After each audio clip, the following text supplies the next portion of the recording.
નમસ્કાર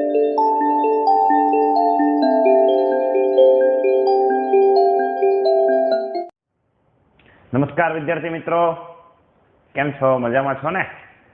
સારું, ચાલો વિદ્યાર્થી મિત્રો, લાસ્ટ લેક્ચરની અંદર આપણે થર્મોડાયનેમિકનો બીજો લેક્ચર જોયો હતો.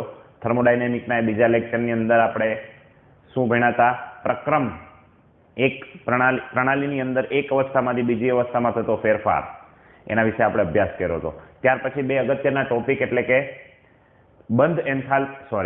આપણે આંતરિક ઉર્જા શું છે એમના વિશે શીખ્યા હતા, અને ત્યાર પછી એક અગત્યની એન્થાલ્પી એટલે શું છે એમના વિશે આપણે અભ્યાસ કર્યો હતો. બંનેના સૂત્ર તમને યાદ હોવા જોઈએ, બરાબર છે? ત્યાર પછી અવસ્થા વિધેય શું છે તો એમના વિશેની પણ આપણે માહિતી મેળવેલી હતી. ત્યાર પછી પદાર્થના માત્રાત્મક અને ગુણાત્મક જે ગુણધર્મો છે એમના વિશે આપણે શીખેલા હતા. આજે આપણે જે શીખવાના છીએ it is a very most important topic, બરાબર? શું શીખવાના છીએ તો ઉષ્માગતિશાસ્ત્રનો શૂન્ય નિયમ, પ્રથમ નિયમ, આ બંનેનો અભ્યાસ આપણે આજે કરવાના છીએ, બરાબર? તો આ બંને નિયમ એકદમ વ્યવસ્થિત રીતે તમારે કરવાના છે. તો એ કેવી રીતના થશે અને હાર્ડ છે કે ઇઝી છે કે એ બધો જ ખબર આજના લેક્ચરમાં પડશે તમને. એટલે કહેવાનો મતલબ એવો છે કે આજનો લેક્ચર તમારા માટે ખૂબ જ અગત્યનો છે. આ ટોપિક થિયરીની અંદર પૂછાઈ શકે એવો છે, બરાબર? મેં તમને પહેલેથી જ કીધું છે કે આમાં થિયરી બહુ ઓછી તમારે પાકી કરવાની આવશે, પણ આ ટોપિક થિયરીની અંદર પૂછી શકાય એમાંનો એક ટોપિક છે. તો કરીએ શરૂઆત. ચાલો, થર્મોડાયનેમિકના આમ તો જુદા જુદા નિયમો છે, એમાં પહેલો નિયમ એટલે કે શૂન્ય નિયમ છે, બરાબર? થર્મોડાયનેમિકના આમ જોઈએ તો આપણા 4 નિયમો ભણવાના આવશે. એમાં જે પહેલો નિયમ છે એ કયો નિયમ છે? શૂન્ય નિયમ.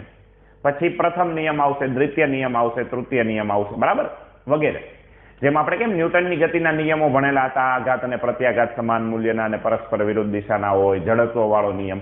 તો એવી જ રીતના આપણા થર્મોડાયનેમિક એટલે કે ઉષ્માગતિશાસ્ત્રના પણ કંઈક નિયમો છે. તો એમાંનો જે પહેલો નિયમ છે એટલે કે શૂન્ય નિયમ, એમના વિશે આપણે અભ્યાસ કરવાના છીએ. એકદમ ઇઝી નિયમ છે. શું કહે છે શૂન્ય નિયમ? તો કે જ્યારે કોઈ બે જુદા જુદા તાપમાન ધરાવતા પદાર્થો એકબીજાના સંપર્કમાં આવે. તાપમાન કેવા છે? રાઈટ, કેવા છે? જુદા જુદા. જો અહીંયા આપેલું છે, કેવા તાપમાન ધરાવતા? જુદા જુદા. સમજો કે આ બંને પદાર્થો છે, આ બંને પદાર્થની અંદર બંનેના તાપમાન જુદા છે. સમજો આનું તાપમાન 100 ડિગ્રી આપણે રાખીએ અને આનું 50 ડિગ્રી છે. તો કોનું ટેમ્પરેચર વધારે કહેવાય? આઈરિયા બોલપેનનું, એટલે આ પદાર્થનું ટેમ્પરેચર વધારે છે.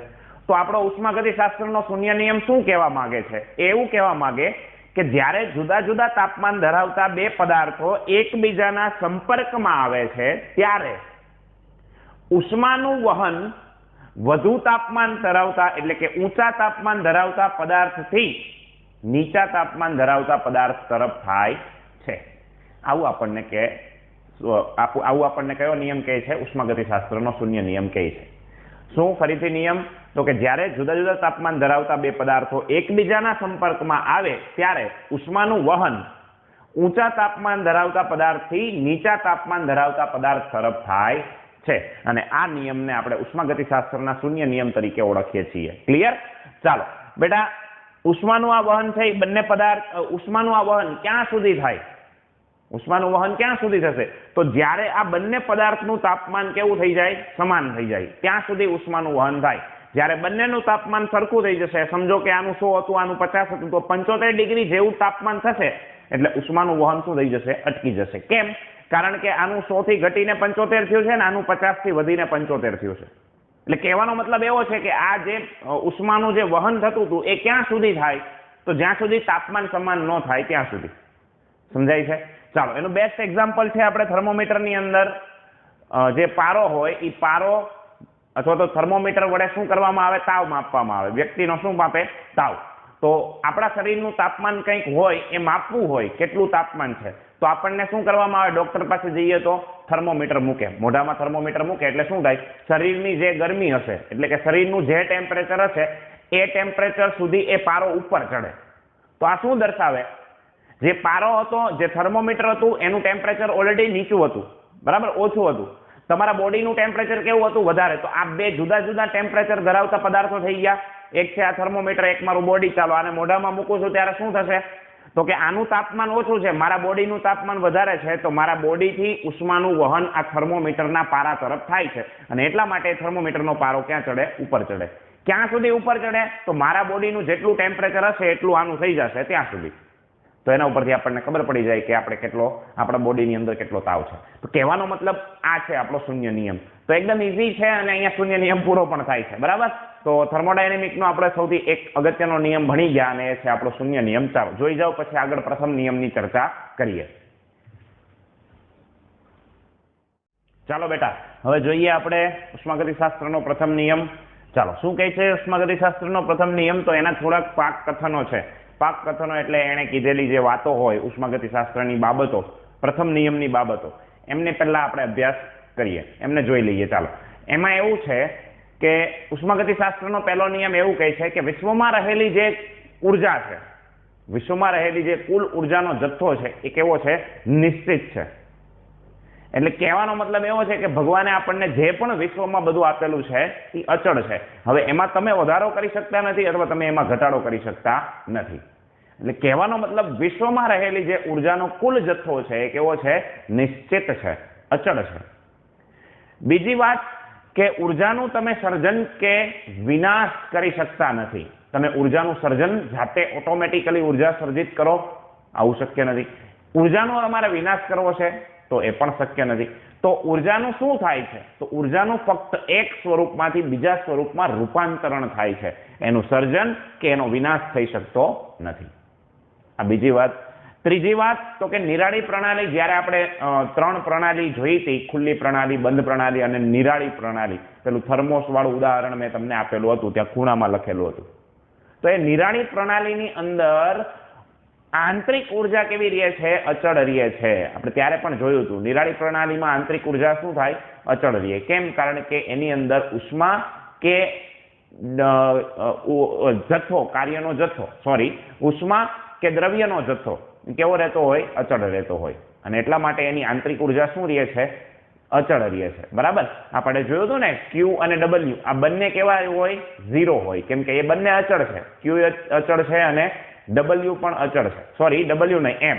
બરાબર. આ બંને કેવા છે? અચળ હતા. Q = 0 હતો, M પણ 0 હતો.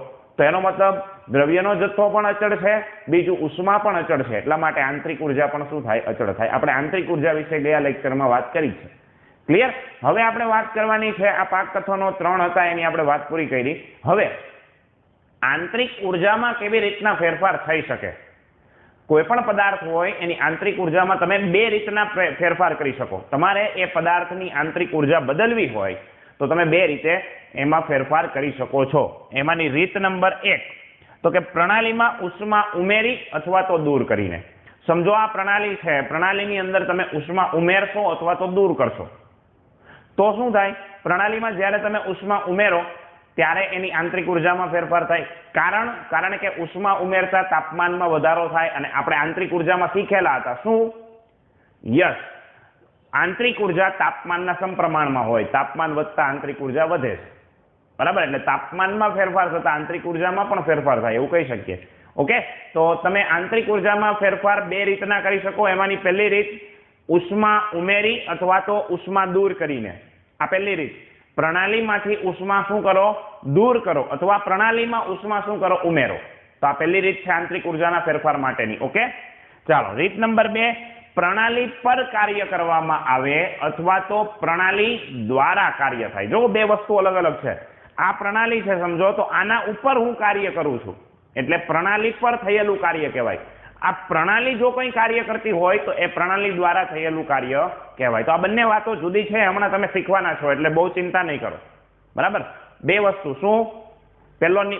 પહેલા કેવી રીતના તમે એમાં ફેરફાર કરી શકો? તો નંબર 1 છે યસ, શું? પ્રણાલીની અંદર ઉષ્મા ઉમેરી અથવા તો દૂર કરીને.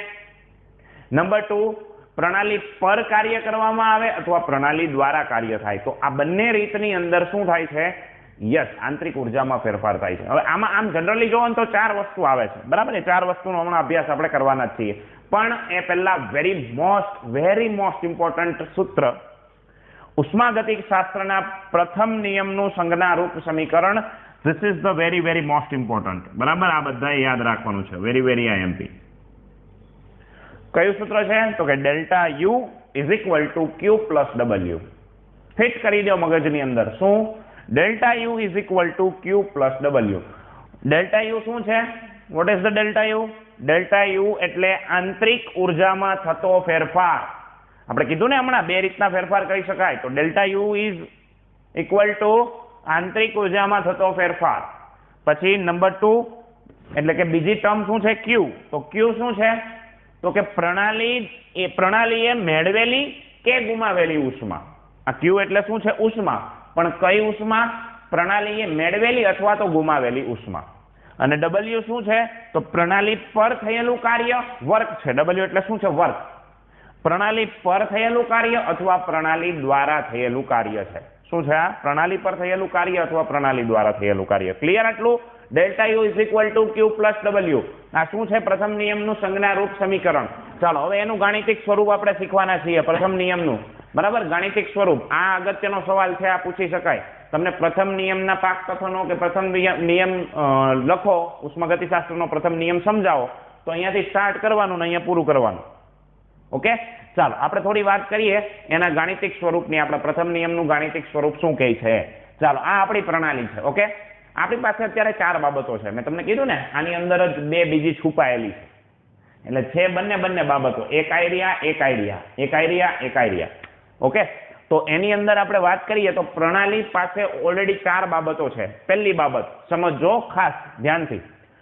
જો પ્રણાલી પ્રક્રમ દરમિયાન ઉષ્મા ગુમાવે, ઉષ્મા શું કરે છે? ગુમાવે છે. ઉષ્મા આપણને મળે છે, તો ક્યુ નું મૂલ્ય શું આવશે? ક્યુ નું મૂલ્ય ઋણ આવે. આપણે પહેલા પણ ભણેલા છીએ.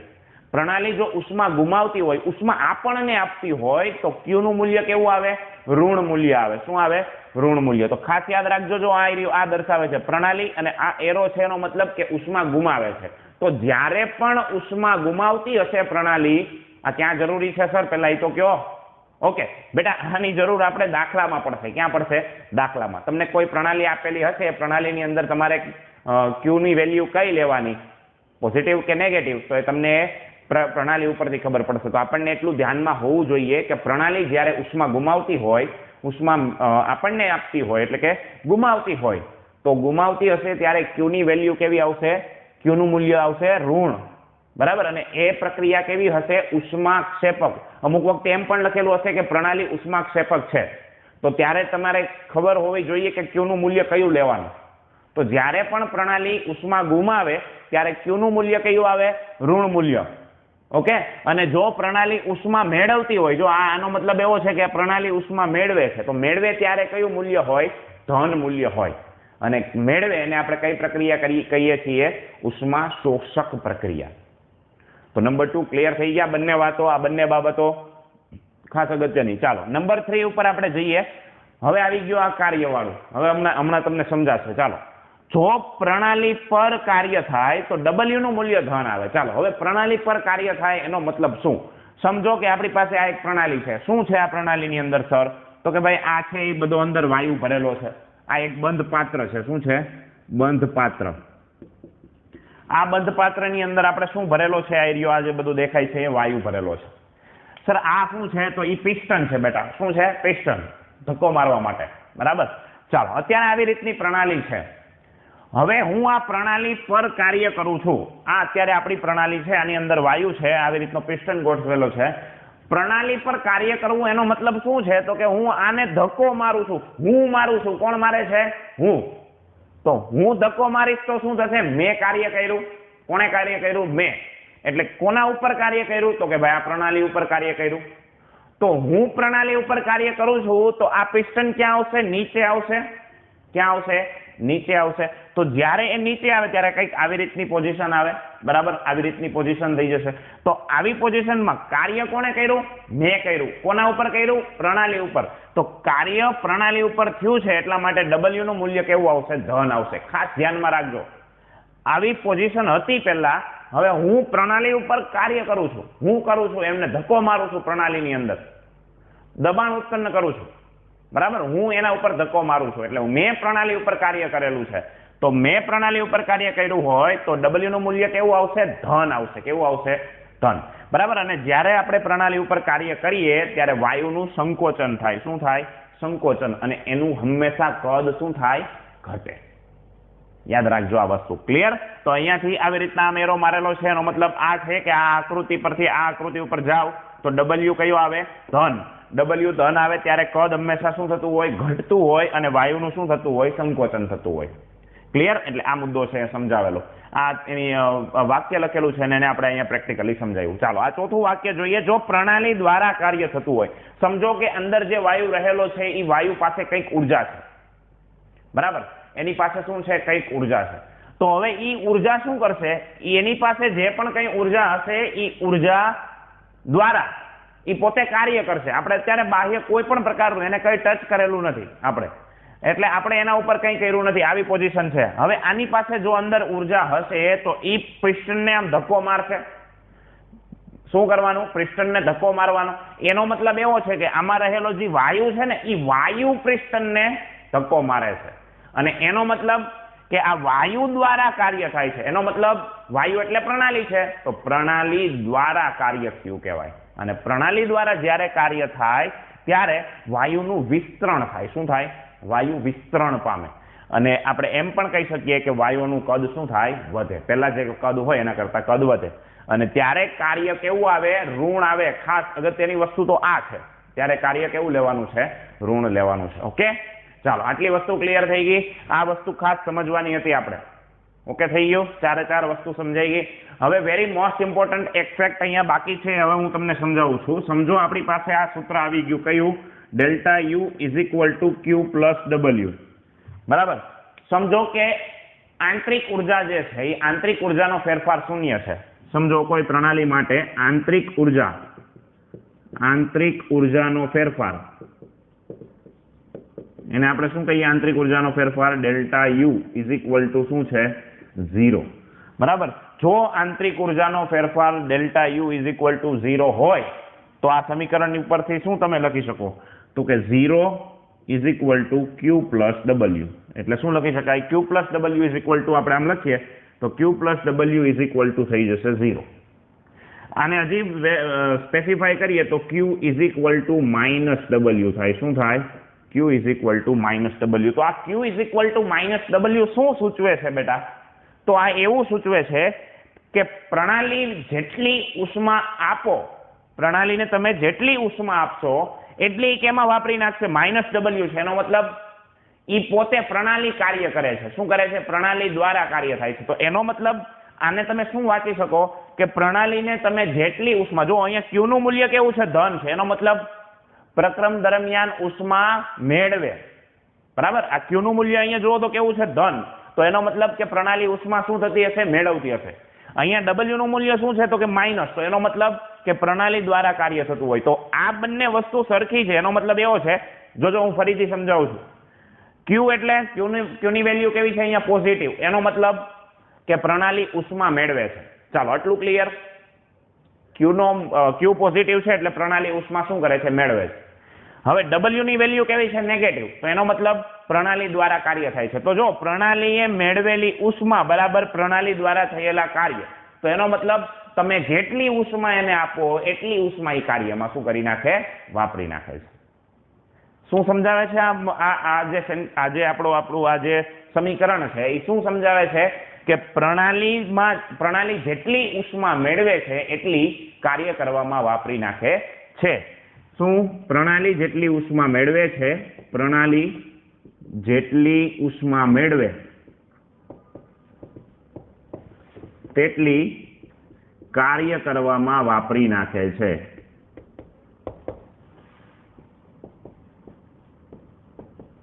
અને કાર્ય કરવામાં વાપરી નાખે, પરિણામે એ પ્રણાલીની આંતરિક ઉર્જા હતી એની જ રહે, અચળ જ રહે. એટલા માટે આપણે એને લખીએ છીએ Q plus W is equal to 0.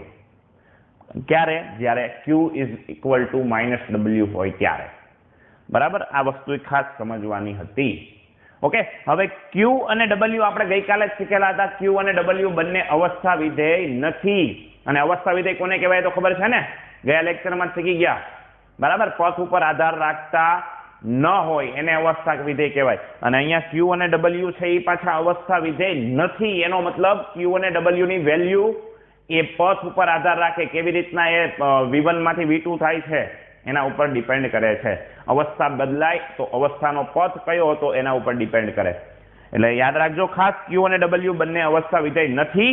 પણ જો એવું પૂછવામાં આવે MCQ માં કે Q પ્લસ W, જો હું શું બોલ્યો, Q અને W અવસ્થા વિધેય નથી, Q અને W, પણ તમને જો એમ પૂછેલું હોય કે Q પ્લસ W અવસ્થા વિધેય છે કે નહીં, તો બેટા Q plus W is equal two શું થાય, ડેલ્ટા યુ થાય. તો ડેલ્ટા યુ છે એ ગયા લેક્ચરમાં જ તમે ભણ્યા હતા કે સર Q પ્લસ W એટલે ડેલ્ટા યુ થાય છે, તો ડેલ્ટા યુ તો અવસ્થા વિધેય છે. તો એનો મતલબ આ ખાસ મારી છેલ્લી વાત યાદ રાખજો કે Q અને W જો તમને અલગ અલગ પૂછાયેલું હોય, તમને એમ પૂછાયેલું હોય કે Q અને W અવસ્થા વિધેય છે તો નહીં, પણ Q પ્લસ W અથવા તો Q અને W નો સરવાળો અવસ્થા વિધેય છે તો હા. કેમ? કારણ કે Q પ્લસ W બરાબર ડેલ્ટા યુ થાય છે, ને ડેલ્ટા યુ એટલે કે આંતરિક ઉર્જા છે શું છે, અવસ્થા વિધેય છે. ક્લિયર? તો અહીંયા તમારો પહેલો નિયમ પણ શું થાય છે, પૂરો થાય છે. થોડી ઘણી માહિતી જે આપણે બાકી હશે એ હમણાં આપી દઈએ, પણ એ પહેલા તમે કોપી કરી લ્યો. ચાલો જોઈ લ્યો. ચાલો બેટા હવે આગળના સવાલ ઉપર જઈએ છીએ. ક્વેશ્ચન નંબર 11, કાર્ય શું છે એની વ્યાખ્યા આપો અને રસાયણ વિજ્ઞાનમાં કાર્યનું શું મહત્વ છે. બરાબર? તો કાર્ય એટલે શું, તો જો કોઈ પણ પદાર્થ પર તમે બળ લગાડો છો, બરાબર, કોઈ પણ પદાર્થ પર બળ લગાડતા સમજો કે આ એક પદાર્થ છે, બરાબર, આ પદાર્થ ઉપર આપણે અહીંયાથી શું લગાડીએ છીએ, બળ લગાડીએ છીએ. અને પ્રેક્ટિકલી પણ સમજતા જઈએ. આ પદાર્થ છે અને કોઈ પણ પદાર્થ ઉપર આપણે શું લગાવવાનું છે, બળ. હવે કન્ડિશન શું છે, તો કે જે બિંદુએ બળ લાગુ પડતું હોય તે બિંદુ બળની દિશામાં ખસે. સમજો કે આ બિંદુ ઉપર, અત્યારે આ બિંદુ ઉપર હું બળ લગાડું છું, આ એરિયા, આ બિંદુ, અને બળની દિશા અત્યારે કઈ છે, ઉપર તરફ. બરાબર? બળની દિશા આમ છે. અહીંયા પ્રેક્ટિકલી જોઈએ તો આ બિંદુ ઉપર હું બળ લગાડું છું, બળની દિશા આમ છે, અને આના ઉપર જો હું બળ લગાડીશ અને આ પેન આવી રીતના આમ ખસે તો એનો મતલબ આનું શું થયું કહેવાય, કાર્ય થયું કહેવાય. અને શું કહેવાય, કાર્ય થયું કહેવાય. તો કહેવાનો મતલબ એ જ છે કે કોઈ પણ પદાર્થ ઉપર જ્યારે બળ લગાડવામાં આવે, જે બિંદુ ઉપર તમે બળ લગાડો છો એ બિંદુ બળની દિશામાં આગળ વધે અથવા તો ખસે તો કાર્ય થયું છે એમ કહેવાય. ક્યારે કાર્ય થયું કહેવાય ખ્યાલ આવ્યો? તો કે ભાઈ જે બિંદુ ઉપર તમે બળ લગાડો ને એ બિંદુ બળની દિશામાં આગળ જતું હોય તો એનો મતલબ કાર્ય થયું છે. ક્લિયર?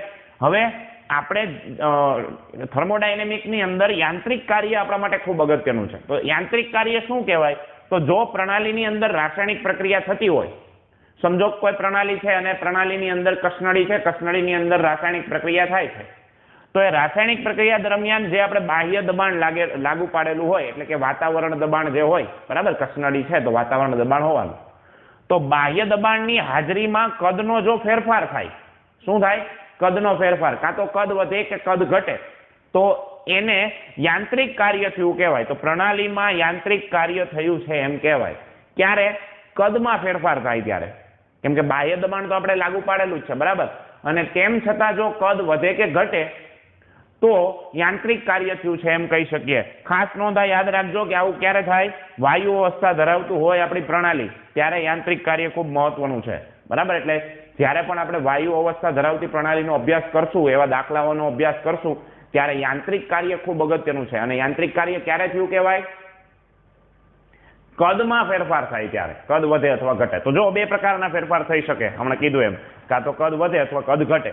તો યાંત્રિક કાર્ય દરમિયાન શું થઈ શકે? તો જો વાયુનું કદ વધે, કન્ડિશન છે, જો યાંત્રિક કાર્ય થતું હોય તો અહીંયા આપણે કીધું કે યાંત્રિક કાર્ય થાય ત્યારે કદમાં શું થાય, ફેરફાર થતો હોય. બરાબર? સમજો કે કદ વધે છે, શું થાય છે, કદ વધે, તો પ્રણાલી દ્વારા કાર્ય થતું હોય એમ કહી શકાય. જોજો અહીંયા આવી હતી પ્રણાલી આપણી અને અહીંયા કદ વધી ગયું, એનો મતલબ એવો છે કે પ્રણાલીએ કાર્ય કરેલું છે. હમણાં જ તમને મેં આગળ જેમ શીખવાડ્યું એ રીતે. નંબર 2 કન્ડિશન શું છે, જો કદ ઘટતું હોય તો એનો મતલબ છે કે તો પ્રણાલી પર કાર્ય થાય છે. અહીંયા હતી આ પ્રણાલી, એના ઉપર એનામાંથી આવી પ્રણાલી થઈ ગઈ, એનો મતલબ કે બાહ્ય દબાણ વધારે લાગુ પડ્યું છે. બરાબર? યાંત્રિક કાર્ય કેવું થયું છે, કદ કેવું થયું છે, ઘટ્યું છે. અને એનો મતલબ એવો છે કે પ્રણાલી પર કાર્ય થયું છે. તો આ બે વસ્તુ ખાસ અગત્યની છે, કદ વધે, કદ ઘટે. પ્રણાલી દ્વારા કાર્ય થાય, પ્રણાલી પર કાર્ય થાય. ક્લિયર? ચાલો જોઈ જાઓ, પછી આગળ વધીએ. ચાલો જઈએ ત્યાર પછીના ક્વેશ્ચન તરફ. હવે આગળ આપણે delta U is equal two QV આપણે તારવવાનું છે. ડેલ્ટા યુ નું સૂત્ર તો યાદ હોવું જોઈએ હો આમાં. Delta U is equal two સૂત્ર તમે ભણી ગયા છો કયું? Q plus W. બરાબર, આ એક સૂત્ર યાદ રાખવાનું છે. ઉષ્માગતિશાસ્ત્રના પ્રથમ નિયમનું ગાણિતિક સ્વરૂપ છે. બરાબર, ચાલો તો આવું આપણે તારવવાનું છે. Delta U is equal two QV. તો એ શું છે QV એ હમણાં સમજવાના છીએ. તો જોઈએ, જો પ્રણાલી વાયુરૂપ ઘટકો ધરાવતી હોય, જો પ્રણાલીની અંદર વાયુરૂપ ઘટકો હોય તો આપણે એવું કહી શકીએ કે એમાં યાંત્રિક કાર્ય થાય છે. બરાબર, કહી શકીએ કે ના કહી શકીએ? હમણાં જોયું તો આપણે, જો પ્રણાલી વાયુરૂપ ઘટકો ધરાવતી હોય તો યાંત્રિક કાર્ય થતું હોય તો આપણે એવું કહી શકીએ કે પ્રણાલીમાં વાયુરૂપ ઘટકો હોય તો યાંત્રિક કાર્ય થાય છે. હવે જો યાંત્રિક કાર્ય થતું હોય તો કદમાં ફેરફાર થાય જ, એ હમણાં જ આપણે શીખ્યા. બરાબર ને? યાંત્રિક ફેરફાર ક્યારે જ થાય? જ્યારે કદમાં ફેરફાર થતો હોય. તો યાંત્રિક કાર્ય થતું હોય તે દરમિયાન કદમાં ફેરફાર થતો હોવાથી આપણે શું લખી શકીએ? તો જે કાર્ય થયું છે એ કાર્ય બરાબર બાહ્ય દબાણ જે લાગુ પાડેલું હોય એ દબાણ ઇન્ટુ V2 માઇનસ V1, એટલે કે કદમાં થતો ફેરફાર. બરાબર ને? યાંત્રિક કાર્ય ક્યારે થાય? જ્યારે બાહ્ય દબાણે કદમાં ફેરફાર થાય ત્યારે. તો બાહ્ય દબાણે કદમાં જે ફેરફાર થાય એ શું કહેવાય? તો એ કાર્ય થયું કહેવાય. તો કાર્ય બરાબર આપણે આવું લખી શકીએ કે P કૌંસમાં V2 માઇનસ V1, અને V2 માઇનસ V1 એટલે કદમાં થતો ફેરફાર, તો એને લખી શકાય ડેલ્ટા V. બરાબર ને? તો આપણી પાસે એક નવું સૂત્ર આવી જાય કે W is equal two P delta V. બરાબર, આ સૂત્ર આપણી પાસે આવી જાય જ્યારે યાંત્રિક કાર્ય થતું હોય ત્યારે. ઓકે, અને યાંત્રિક કાર્ય ક્યારે થાય? જ્યારે આપણી પ્રણાલી વાયુરૂપ ઘટકો ધરાવતી હોય ત્યારે. ચાલો હવે આગળ જઈએ. જો ઈ કાર્ય પ્રણાલી દ્વારા થતું હોય, કોના દ્વારા થતું હોય? તો કે ભાઈ જો ઈ કાર્ય તમારે પ્રણાલી દ્વારા થતું હોય તો પ્રણાલી દ્વારા કાર્ય થાય ત્યારે યાદ કરો, કદ શું થાય? કદ વધે. એનો મતલબ એવો છે કે પહેલા કદ હોય એની કરતા પછીનું કદ વધે, તો V2 વધે અને V1 ઘટે. બરાબર, અને આપણે એમ પણ કહી શકીએ કે જ્યારે પણ પ્રણાલી દ્વારા કાર્ય થાય ત્યારે એ કાર્યનું મૂલ્ય કેવું આવે? ઋણ આવે. કેવું આવે? ઋણ. તો આ ખાસ સમજો, પ્રણાલી દ્વારા જ્યારે કાર્ય થાય પ્રણાલી દ્વારા ત્યારે W ની વેલ્યુ કેવી આવે? તો કે ઋણ આવે. W કેવો મળે આપણને? ઋણ. એટલા માટે અહીંયા નિશાની આ ઋણ આવી છે. -P is equal two -P into delta V. બરાબર, શું આવે? કાર્ય ઋણ. કેમ? કારણ કે પ્રણાલી દ્વારા થાય છે એટલા માટે. પ્રણાલી દ્વારા એ કાર્ય થાય છે. ઓકે, ચાલો હવે જોઈએ આપણે. જો સમીકરણ નંબર 1 ની કિંમત આપણે આ ઉષ્માગતિશાસ્ત્રના પહેલા નિયમમાં મૂકી દો તો delta U is equal two Q plus W આપણું સૂત્ર છે. બરાબર, તો W ની જગ્યાએ તમે શું મૂકી શકો? -P into delta V. હવે જો રાસાયણિક પ્રક્રિયા દરમિયાન કદમાં ફેરફાર થતો નથી, બરાબર, પરંતુ જો રાસાયણિક પ્રક્રિયા દરમિયાન કદમાં ફેરફાર થતો ન હોય તો તમે ડેલ્ટા V બરાબર શું લખી શકો? 0 લખી શકો. જો રાસાયણિક પ્રક્રિયા દરમિયાન કદમાં ફેરફાર નથી થતો તો એનો મતલબ છે delta V is equal to 0. તો ડેલ્ટા V 0 મૂકો તો અહીંયા P પણ શું થઈ જવાનો? 0, અને delta U is equal two શું મળી જવાનો? Q. પણ ખાલી delta U is equal two Q લખી શકાય નહીં, ત્યાં લખવું પડે Q ઇન્ટુ V. કેમ V? કેમ કે આપણે એવું ધાર્યું છે કે રાસાયણિક પ્રક્રિયા દરમિયાન કદ અચળ છે, અને કદ જો અચળ હોય તો Q is equal two QV કહેવાય. શું લખી શકાય? Q is equal two QV. બરાબર, કદ કેવું છે? અચળ છે. એટલા માટે તમે Q ને શું લખી શકો છો? QV લખી શકો છો. બરાબર, સમજો ખાસ. અહીંયા આ કન્ડિશન આપણે મૂકેલી છે, પરંતુ જો રાસાયણિક પ્રક્રિયા દરમિયાન કદમાં ફેરફાર થતો ન હોય તો આ કન્ડિશન આપણે મૂકી છે. જો આવું ન હોય તો ડેલ્ટા V બરાબર શું થાય? 0 થાય. ડેલ્ટા V 0 કરો એટલે સીધું શું આવી જાય? અહીંયા આ 0 થઈ જાય, એટલે અહીંયા delta U is equal two Q લખી શકાય. પણ ખાલી Q લખાતું નથી, આપણે શું લખીએ છીએ ત્યાં? QV. કેમ? કારણ કે અહીંયા આપણે કન્ડિશન મૂકી છે. શું? તો કે રાસાયણિક પ્રક્રિયા દરમિયાન કદ અચળ છે. બરાબર, તો આવું આપણને સૂત્ર મળે છે જે આપણે તારવવાનું હતું. એટલે આના ઉપરથી આપણે એવું કહી શકીએ કે આમ અચળ કદે થતી પ્રક્રિયાઓમાં, ખાસ સમજો કેવી પ્રક્રિયાઓ છે? અચળ કદે થતી પ્રક્રિયાઓમાં પ્રણાલીની આંતરિક ઉર્જામાં થતા ફેરફારનું મૂલ્ય પ્રણાલીએ અચળ કદે મેળવેલી અથવા ગુમાવેલી ઉષ્માના મૂલ્યને સમાન હોય છે. શું? અચળ કદે થતી પ્રક્રિયાઓમાં. કેવી પ્રક્રિયાઓ? અચળ કદે થતી પ્રક્રિયાઓમાં. શું? તો કે આંતરિક ઉર્જામાં થતા ફેરફારનું મૂલ્ય એટલે ડેલ્ટા U, એ મૂલ્ય પ્રણાલીએ અચળ કદે, કેવા? અચળ કદે મેળવેલી અથવા ગુમાવેલી ઉષ્માના મૂલ્યના કેવા હોય છે? ઉષ્માના મૂલ્યને કેવું હોય? સમાન હોય છે. બરાબર, તો આ કન્ડિશનો બધી તમારે યાદ રાખવી પડશે દાખલા માટે. ઓકે, ચાલો ઝડપથી જોઈ જાઓ, પછી આપણે આગળનો એક છેલ્લો સવાલ કરીએ અને પછી પૂરું કરશું. ઓકે, લાસ્ટ ક્વેશ્ચન તરફ હવે આપણે આગળ વધીએ છીએ આજના લેક્ચર માટે. હમણાં આપણે delta U is equal to Q V સાબિત કર્યું હતું. અહીંયા આપણે delta H is equal to Q P સાબિત કરવાનું છે. બરાબર, શું છે તો ચાલો સમજીએ. જો આપણને બધાને ધ્યાનમાં છે કે સામાન્ય રીતના તમે કોઈ પણ જે પણ રાસાયણિક પ્રક્રિયાઓ કરતા હોય બધા ખુલ્લા પાત્રની અંદર કરો છો. કસનળીમાં આપણે પ્રક્રિયા કરતા હોય તો એ ખુલ્લા પાત્રની અંદર પણ દબાણ અચળ જ હોય. કયું? તો કે જે વાતાવરણ દબાણ છે એ એમના ઉપર લાગુ થયેલું હોય છે. અને વાતાવરણ દબાણ કેટલું હોય? 1 વાતાવરણ દબાણ. તો અહીંયા આપણે પ્રક્રિયા જે કરીએ છીએ ખુલ્લા પાત્રની અંદર એ પ્રક્રિયા અચળ દબાણે થતી હોય છે એમ આપણે કહી શકીએ છીએ. ચાલો આગળ જોઈએ. તો આપણી પાસે બે રીતના આપણે દબાણને અચળ રાખી શકીએ. એક તો તમે જો પ્રક્રિયા બંધ પાત્રમાં કરતા હોય તો દબાણ અચળ રાખીને પ્રક્રિયા કરવામાં આવતી હોય, અથવા તો ખુલ્લા પાત્રમાં અચળ બાહ્ય દબાણે પ્રક્રિયા કરવામાં આવતી હોય. જો બંને જગ્યાએ દબાણ અચળ રાખવાના છે. તમે બંધ પાત્ર લ્યો તો ત્યાં પણ તમારે દબાણ અચળ રાખવાનું. જો પાત્ર ખુલ્લું લીધું હોય તો દબાણ અચળ જ હોય, કેમ કે બાહ્ય વાતાવરણ દબાણ લાગુ પડેલું હોય, એટલે કે 1 વાતાવરણ દબાણ લાગુ પડેલું હોય. તો આવી કન્ડિશનમાં જ્યારે પણ પ્રક્રિયા કરવામાં આવે તો આવી પ્રક્રિયામાં ઉર્જાનો ફેરફાર દર્શાવવા માટે એક નવી ટર્મનો ઉપયોગ થાય છે અને એ છે આપણી એન્થાલ્પી. એનો આપણે ઉપયોગ કરવો પડે. ક્યારે? જ્યારે પ્રક્રિયા બંધ પાત્રમાં થતી હોય અને દબાણ અચળ હોય, અથવા તો પ્રક્રિયા ખુલ્લા પાત્રમાં થતી હોય. ખુલ્લા પાત્રમાં તો દબાણ અચળ જ હોવાનું, ઓબ્વિયસલી. ક્લિયર? તો આવી કન્ડિશનની અંદર તમારે ઉર્જાનો ફેરફાર, કેટલી ઉર્જાનો ફેરફાર થયો એ દર્શાવવો હોય તો તમારે એન્થાલ્પીનો ઉપયોગ કરવો પડે. કોનો ઉપયોગ કરવો પડે? એન્થાલ્પીનો. ઓકે, હવે એન્થાલ્પી શું છે ગયા લેક્ચરમાં પણ તમે શીખી ગયા છો. અહીંયા આપણે ફરીથી એની વ્યાખ્યાનો અભ્યાસ કરીએ છીએ. શું છે એન્થાલ્પી? તો પ્રણાલીની આંતરિક ઉર્જા અને દબાણ તથા કદના ગુણાકાર જેટલી કાર્યશક્તિના કુલ સરવાળાને આપણે એન્થાલ્પી કહીએ છીએ. તો ગયા લેક્ચરમાં પણ વાત કરી હતી કે H is equal two U plus PV.